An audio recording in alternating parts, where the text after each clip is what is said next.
Bueno, señores, el ministro Figalo, ¿no?, está en este momento está participando también, está en su intervención ante el Congreso. Sinceramente ya, por favor, ahí están, lo ven en pantallas, ojalá y pronto sepamos la decisión final de los congresistas. Vamos ahora a conversar con Martín Tanaka, un buen analista político. Él publica en el diario La República, pero es doctor en ciencias políticas y además investigador principal del Instituto de Estudios Peruanos, que dicho sea de paso cumple 50 años, impresionante, a buen aniversario para el IEP, que tantos buenos investigadores, tantas buenas publicaciones nos han dado a los peruanos. Martín, buenas noches, bienvenido al programa. Buenas noches, gracias. Un placer por la conocerte, Martín, siempre te leo. Martín, ¿cuál es tu sensación, tu reflexión final sobre todo lo que ha ocurrido con el López Gate, con pues la renuncia de Pedraza, de Villafuerte, de los 6 generales, todo este enfrentamiento espantoso previo a esta presentación tan importante del primer ministro Villanueva? Bueno, a ver, yo creo que lo que sabemos es poco y pues solo nos queda especular, y yo no quisiera especular demasiado, y más bien creo que hay que tener paciencia y esperar que la información salga para poder juzgar con más fundamento. ¿Crees que nos vamos a llegar a enterar? No sé, pero digámoslo así, yo creo que lo que más o menos queda claro es que hay redes de personajes con vínculos con inteligencia, que ofrecen servicios varios a diferentes clientes, que eso ha funcionado todo el tiempo, ¿no es cierto? O sea, mira, durante el gobierno de Toledo tuvimos el caso Almeida, ¿cierto? Durante el gobierno de García tuvimos los Business Track, entonces no es nuevo esto, ¿no? O sea, digamos que esta red de chuponeo ni mucho menos está inactiva. Digamos que hay diferentes redes, mucha gente que se dedica a este tipo de cosas, digamos, y que tienen múltiples clientes, ¿no? Y no hemos sido eficaces en desbaratar esas redes, ¿no? Ahora, a mí lo que me preocupa es ¿cómo decirlo?, las implicancias que tiene todo esto, ¿no? Yo creo que en las últimas semanas y meses la élite política, digamos, ha estado como en una actitud muy autodestructiva,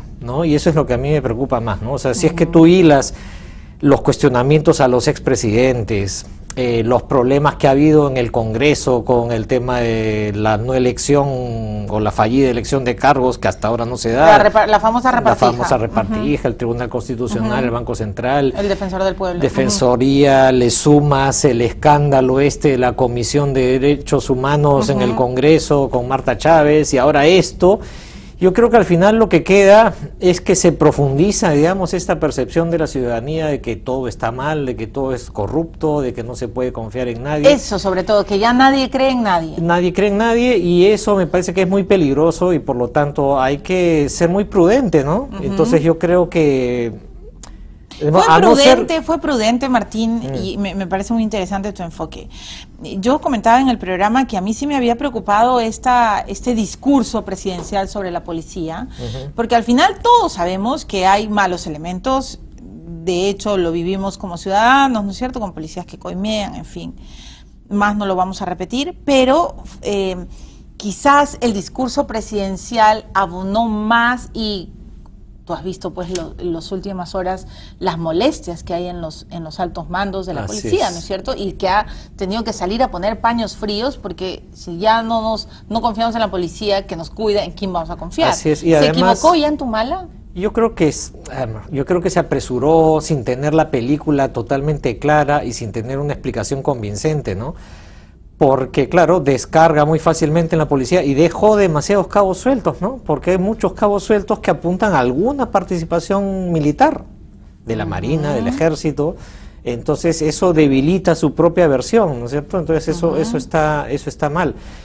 Pero digamos, yo creo que a no ser que tengamos certeza de que estas redes de corrupción llegan hasta el propio presidente de la República, creo que especular con que el propio presidente o su círculo más cercano esté involucrado en esto debilita mucho, pues, la gobernabilidad del país. Muy bien, ¿y por qué se va a Villafuerte? Que es su asesor por eso, personal. O sea, digamos, yo creo que hay como dos maneras de verlo, ¿no? O sea, una es que hay una especie de poder paralelo donde el presidente o gente muy cercana a él está involucrado, y la otra es que el presidente no ha logrado controlar estas cosas que ocurren sin que él sepa, y por lo tanto hay que apoyar todos los esfuerzos encaminados a desbaratar esas redes, ¿no es cierto? Y entonces lo que yo veo con preocupación es que también podemos terminar sin querer debilitando los esfuerzos que se hacen por mantener a raya eso. Entonces por eso creo que hay que ser cautos, muy prudentes, y creo que por supuesto hay que apoyar todas las investigaciones que permiten llegar al fondo, pero en este ambiente enrarecido, digámoslo así, yo creo que es muy peligrosa esa sensación de que, bueno, todo esto es una porquería, de que no se salva nada, y finalmente, por eso digo, las instituciones son las que se debilitan, ¿no? Y de cara a las elecciones,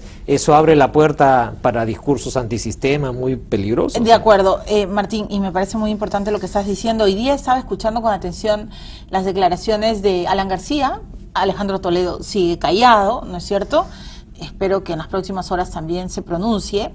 Pero él dijo algo que me pareció vital decirlo, ¿no? Dijo que interrumpir, pensar, siquiera instalar la idea de que se tiene que adelantar elecciones, de que se tiene que interrumpir democráticamente el gobierno de Humala, pues sería la cosa más infeliz que nos suceda a los peruanos. Exactamente. Y esto está abonando en la teoría que estás poniendo sobre la mesa. El tema, Martín, es que los políticos, la clase política, en lugar de estar también serenándose y diciendo, oye, un momentito, esto es un caso, esto es un escándalo, hay que llevar hasta las últimas consecuencias de las investigaciones, están abonando en el descrédito total, ¿no? Así es, y especulando demasiado y tratando de obtener mínimas ganancias de corto plazo de todo esto que está pasando, sin darse cuenta que en realidad es, como digo, una conducta autodestructiva que está afectándolos a todos por igual, ¿no?